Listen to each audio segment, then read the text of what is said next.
Tampil mengenakan jaket hoodie dengan motif warna-warni, mengenakan kacamata dengan rambut agak panjang terkuncir, kemarin mantan terpidana kasus pencemaran nama baik Pablo Benua akhirnya tampil di hadapan awak media. Sang istri Ray Utami dan putra sematawayangnya yang sudah lama rindu pelukan hangat sang ayah pun akhirnya bisa bertemu. Momen manis pertemuan itu bahkan dihadiri oleh pengacara kedua kubu.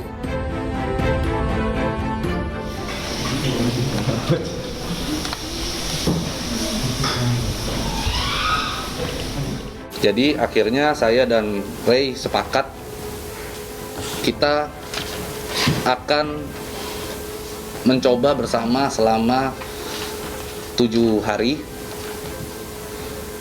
Kalau masih cocok, masih berjodoh, kita akan lanjut sebagai suami istri. Kalau tidak, ya mungkin kita sepakat untuk mengakhiri ini semua. Intinya poin yang kami peroleh bahwa antara Pablo Benua dan Ray Utami sudah bisa bersatu lagi, itu alhamdulillah banget. Kemudian juga saya ucapkan sangat berterima kasih juga kepada rekan Dasman yang sebagai lawyernya Pablo Benua, kembali kita bersama-sama menyatukan persoalan ini dan bisa menghasilkan sebuah perdamaian.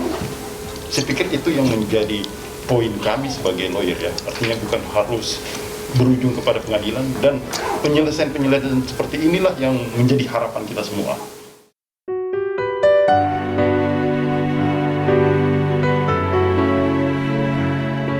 Dan kemarin usai melakukan mediasi, kedua belah pihak sepakat untuk cooling down dan akan mencoba rujuk selama 1 pekan guna memulihkan hubungan sejoli ini yang sempat memanas.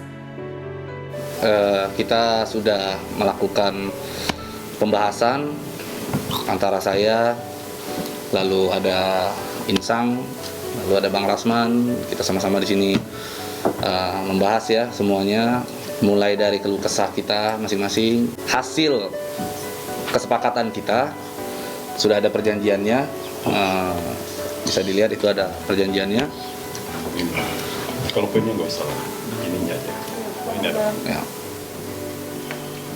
Kita dari perjanjian tersebut kita sepakat untuk berdamai, intinya berdamai untuk kembali mencoba untuk rujuk. Aku secara pribadi, aku udah pernah bilang aku minta maaf pada suamiku Pablo kalau aku udah salah, aku minta maaf. Dan sedalam-dalamnya aku sebagai seorang istri pasti punya kekurangan juga gitu maksudnya.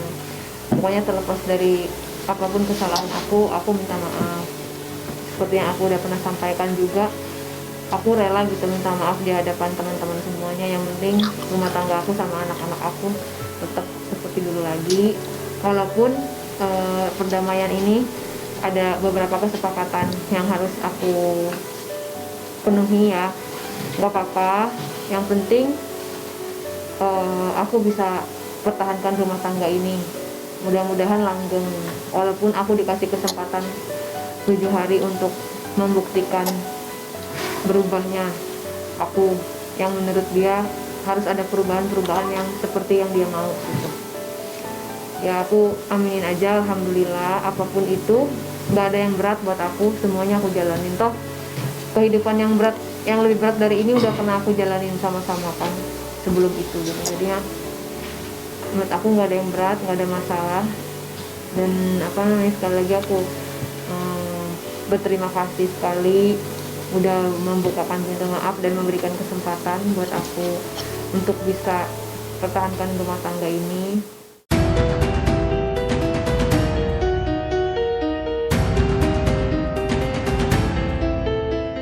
Sebelumnya, setelah mendapatkan asimilasi, jelang kebebasannya, Pablo memang sempat menjauh dari sang istri Ray Utami. Pablo yang sudah ditunggu sang istri di rumah, kala itu lebih memilih tinggal di sebuah rumah di kawasan Cibubur.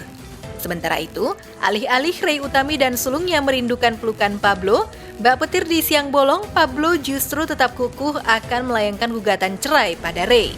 Di hadapan awak media, Ray juga secara terbuka memohon maaf atas semua khilafnya karena dinilai telah lancang bicara di sebuah acara yang dipandu host. Insya Allah saya tinggal bareng. Saya basic kenapa saya kemarin itu ingin menceraikan Ray, karena ada hal-hal yang menurut saya sebagai seorang istri dia tidak nurut.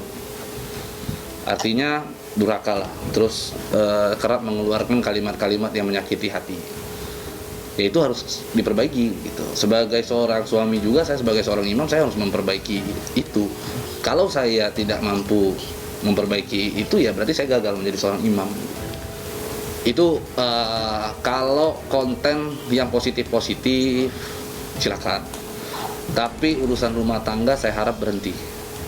Karena nggak penting gitu. Bagi saya itu nggak penting. Saya malu sekali gitu setiap hari ditanyain oleh rekan-rekan saya, oleh teman-teman, ini gimana hubungan rumah tangganya, bener nggak begini, oh kamu Pak Pablo main perempuan ya begini, aduh coba aja begitu, gimana rasanya.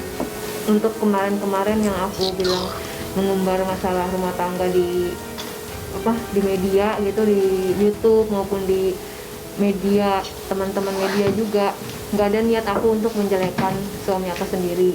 Itu hanya upaya aku untuk bisa berkomunikasi, untuk bisa mendapatkan perhatian gitu, supaya dia pulang, supaya dia respon apapun itu, mau dia marah atau enggak, tapi kan kalau dia respon menurut aku seneng gitu, berarti dia care dan peduli. Dan sampai saat ini walaupun dia masih marah nggak masalah, tapi aku percaya dia seorang pemimpin rumah tangga yang bijak gitu, melihat anak masih kecil seperti itu, dia pun nggak tega melihat kami berdua seperti ini gitu.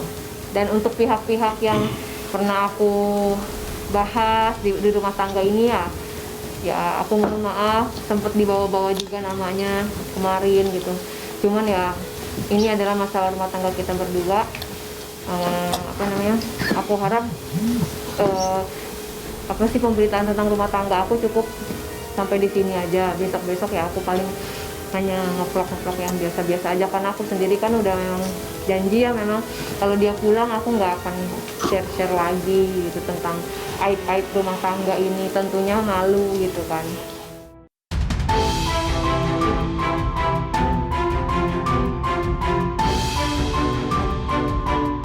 Tak hanya Ray, Pablo juga mengungkapkan permohonan maafnya. Sejoli ini akhirnya berharap waktu mediasi yang telah disepakati bisa mencairkan kembali hubungan rumah tangga yang selama ini membeku. Sekarang posisinya dia masih jauh gitu kan, masih. Jadi gimana caranya aku untuk membuktikan pada dia untuk aku ini udah berubah gitu kan harus ketemu setiap hari gitu kan, untuk bisa tahu ada perubahan atau enggak gitu. Tapi ya nggak masalah, apapun itu aku coba, ya aku berusaha semaksimal mungkin, karena ada anak dan karena masih sayang juga, masih cinta juga, dan karena berat juga untuk ninggalin terlalu lama selalu bersama dalam suka maupun duka. Menurut aku sangat berat kalau untuk berpisah.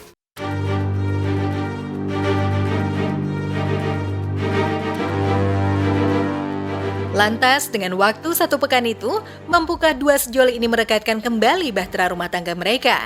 Lalu mengapa hanya 7 hari waktu yang diberikan untuk rujuk? Ya, karena piring yang namanya udah retak ya, udah pecah itu, untuk menyatukannya kembali itu butuh waktu, butuh butuh effort lah, butuh tenaga, dan harus menyesuaikannya kembali kan. Harus kembali sama-sama menyesuaikan. Dan kita terpisahkan juga sudah lama, saya pikir. Kenapa kita pilih 7 hari? Karena nggak tahu juga sih, tiba-tiba aja kepikiran. Apa mungkin karena kita dulu nikah dalam waktu 7 hari, nah terus kita sekarang menjalinnya kembali ke 7 hari, mungkin aja begitu ya. Nah, kita cobalah, mudah-mudahan yang terbaik aja gitu. Dan apapun hasilnya ya itu adalah hal yang biasa-biasa aja gitu. Jadi nggak usah terlalu diheboh-hebohkan. Kalaupun memang sampai ujung-ujungnya saya sama Ray tidak bisa melanjutkannya, ya apa boleh buat. Alhamdulillah Allah mendengar doaku, petunjuk semuanya udah mengarah ke sini. Walaupun kita nggak tahu yang terjadi setelah ini, setelah 7 hari ini apa yang terjadi, cuman aku positif dan aku yakin minta yang terbaik aja.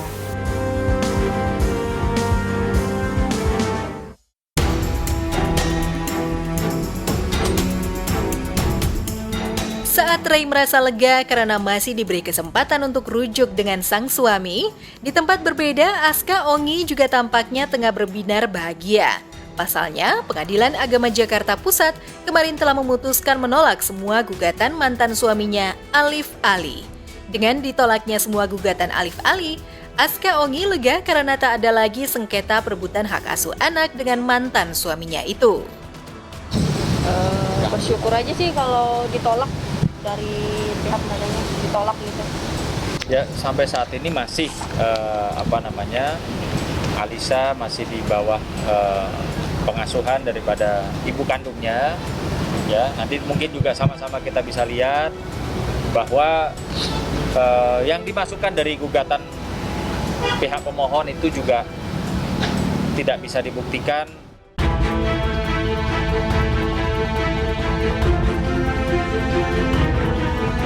Tapi meski ia merasa lega, usai penolakan semua gugatan mantan suami, Aska tetap melanjutkan laporan gugatannya, ihwal dugaan pemalsuan akta hingga KDRT. Kalau mediasi udah kapok ya, karena terakhir aja dijebak. Kalau mediasi yang kemarin, Aska menolak dan alasannya juga dia trauma kepada Alif, trauma sindrom atau apa, saya juga nggak ngerti. Apakah itu benar atau tidak, harus dibuktikan dengan psikolog dan psikiater bahwa ia menderita trauma yang besar. Balik lagi ke dia sih, kalau waras ya pasti jadi lebih baik ya.